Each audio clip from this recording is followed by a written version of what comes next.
Kendra Davies is a positive psychology coach, speaker, and author. She founded Stellar Life Coaching in 2013 with the mission to transform how we live, love, and do business using the powerful science of positive psychology. From corporate stages and international retreats and workshops to online course and coaching programs, she has helped thousands of clients identify and define and cultivate their own happiness and change their lives. Kendra has been featured in Forbes magazine, Thrive, Future Sharks Authority magazine, and swiftly becoming one of the leading life and executive coaches in the United States. Kendra, I'm so excited to have you here. We're here. Holy smokes. We did it. Oh my goodness. This is bananas. I love it. I know. And Kendra's also, you're an author of the most recent book that we launched. Your chapter was unbelievable. I'm super, super excited to chat with you and to learn about what you're going to bring onto this stage. Everyone is here. We've got lots of people going, yay, Kendra. So let's do it, sister. What do you got for us? So, hello, everybody. Again, my name is Kendra Davies, and I am so honored to be here. I actually, Rhonda, is it possible to mute? I can hear myself echoing on your side. We can't mute here, lovely, because we're on full production side. Oh. So, okay. Yeah. So you can maybe just take off your headset. We're doing it. You can take your headset off then and just go from your mic. Okay. So I had a full talk planned, and I had a full day of clients today, and something very interesting happened. With every single one, the topic was being stuck. Wow. And I thought, perhaps this is the sign. There's your intuition. And so I wanted to talk today about being stuck. And I feel like this is a position, as a life coach, all of my marketing collateral could be built off the phrase, do you feel stuck? And something that came to the surface today in every single one of my calls was that stuck is the way you describe how you feel, not reality. And it was kind of mind-blowing for some of my clients, because as we kept digging in, what we peeled back was that there's a series of choices. And it's like, by the time you realize that you're stuck, you've made a million tiny choices that brought you here. And whether, like you said earlier, whether you just didn't pay attention to that gut feeling that said, no, don't do it. Don't say yes. Don't pick up that phone. Don't get in that car. Do not choose this person. You went against that intuition at some point. And what's wild is that between these 6 clients, men, women, 25, 67, every single one was able to pinpoint the first time in the situation where they knew it was a no. And they knew it early. And some of them are getting out of a negative situation in 6 months. Some are getting out after 10 years, 20 years. But they knew, like within the first 6 months. So I wanted to talk about stuckness, and I wanted to talk about listening to your intuition, trusting that voice. You know, in one of the videos that we did for Women Gone Wild, you had asked, what advice would you give your younger self? And I said, I would tell her to trust herself, because she was right. Yeah. She was right. She knew every single turn what the truth was. She knew what I actually wanted. She knew which way to go was true and right for me. And then I made conscious choices to not listen. And as I talked to all these clients today,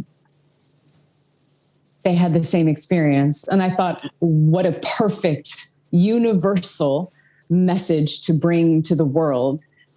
You are not stuck. You're not listening. And so I want to invite you to listen and really tap into what is happening here. And you like, as you were talking earlier, I was like, yeah, this is going to jive. I love it, girl. I do. And it's so powerful too, because, as women, we are leaders in so many areas of our life, right? And this is the biggest key. We talked about a lot of it yesterday on Intuition Day, is that to be a leader of community, of yourself, you have to know that you are worthy, right? And that you are not stuck. It's funny, even like, you just get these messages. You're like, wait a minute. No. That's just my fear talking over here. That is not real. Yeah. But I also think it applies to other people. Yeah. As a leader, if you're leading communities, your family, a team, a project, all of this still applies, because how many times do you look at somebody else and decide that they're stuck? Judgment. When we use the word can't, John can't focus. I can't meet this deadline. I can't make this money. I can't fill in the blank. If I really, really challenge you and I said, you are not allowed to use the word can't anymore, you would have to give me a more honest and responsible answer. You'd have to say something like, I don't want to. Yep. I'm not willing to. I don't want a solution. That's what we would have to get at if we were being honest. Well, and it's tapping into our truth, right? And this is where I believe women do fall short, because we're afraid to say, to offend someone. So we talk in kind of an aloofy kind of thing, or say, oh, I just can't do that. Actually, you can, or are you just not willing to? Or that you realize that at this point, that's not something you can achieve right now, but you're going to work towards it. Like, it's being more mindful, isn't it? It is 100%. And it's also taking your vision and taking off the blinders. Like, I'm not comfortable right now. Now I have a conversation I can work with. I'm not ready right now means that there's something else that I can do in between. If I just say I can't, I'm saying I'm fundamentally incapable, born without the gene that allows me to be successful. That's what the problem is. Wow. And that's nonsensical. That's not logic.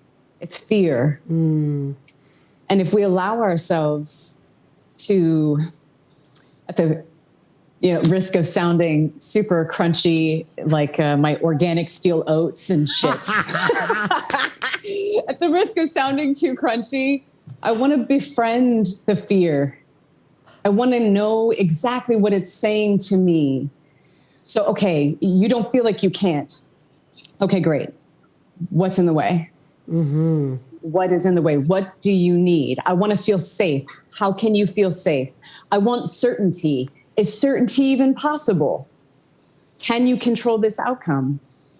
If the answer is no, keep going. Dig deeper. The word that we came to at the end of every call today was be resistless. In other words, the universe is working for you. There's nothing put before you that is not meant for you. It doesn't work that way.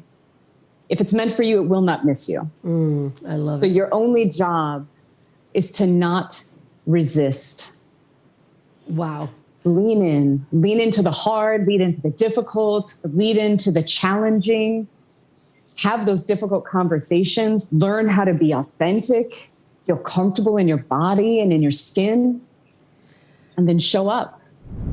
This past year, as we found ourselves closed off from the world and from each other, a book was being written by a small group of wild women. That book inspired the manifesto that gave birth to a movement. Imagine an emotionally charged letter of gratitude from one struggling anonymous woman to another anonymous woman who'd mentored her and awakened the wildness within her without even realizing it. One wild woman awakening another wild woman, inspiring her to believe when she'd almost given up, to let loose her wildness and step into her true power.